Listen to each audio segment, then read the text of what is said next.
பாத்தீங்கன்னா உன்னை யாரெல்லாம் வழிபட்டாங்களோ அவங்களெல்லாம் நான் தொட மாட்டேன்.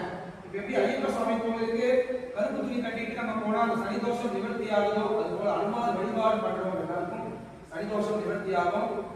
பெரிய பெரிய கோவில் எல்லாம் போனீங்கன்னா இந்த கவசத்திலேயே சனி பகவான் சிலைய சனி பகவான் வந்து இப்படி பாதத்தை கை வச்சிருந்த மாதிரி ஒரு அமைப்பு பண்ணிருப்பாங்க. அது எதற்காகனா அனுமார் பாதத்தை சத்தியம் பண்றாரு, அந்த தொடரவங்க நான் தொட மாட்டேன்.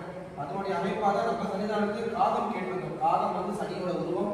அதாவது அனுமாருடைய காலில் காகம் இருக்கு. சனி பகவான் எண்ணிக்கும் அனுமார் காலிலே இருக்கார். அனுமார் வழிபாடு பண்ணா சனி தோஷம், ராகு கேது தோஷம், நவகிரக தோஷம், நட்சத்திர தோஷம், கலத்திர தோஷம், ராசி தோஷம் முதற்கொண்டு எல்லா தோஷங்களும் நிவர்த்தியாகும். சுவாமி நல்லா பிரார்த்தனை பண்ணிருக்கேன். நவகிரக ராமபக்த ஆச்சரிய இதற்காக அனுமார் கை கூப்பி நிற்கிறான்னு பாத்தீங்கன்னா யாராவது ஒருத்தர் வாழ்க்கையில பாருங்க ராமர் அங்க இருக்காரு. ஆனா சுவாமி ராமர் பின்னாடி நம்மள சொல்லுவார் பக்த ஆஞ்சநேயர் பேரு. பக்த ஆஞ்சநேயர் அதாவது நம்மள நமஸ்காரம் பண்றாரு. அது எதற்காக நம்ம நமஸ்காரம் பண்றாருன்னா எவன் ஒருத்தன் அவன் கொண்டாட்டிக்கு ராமன் மாதிரி வாழ்றானோ அவனையும் ராமனாக வழிபடுறேன்னு அர்த்தம்.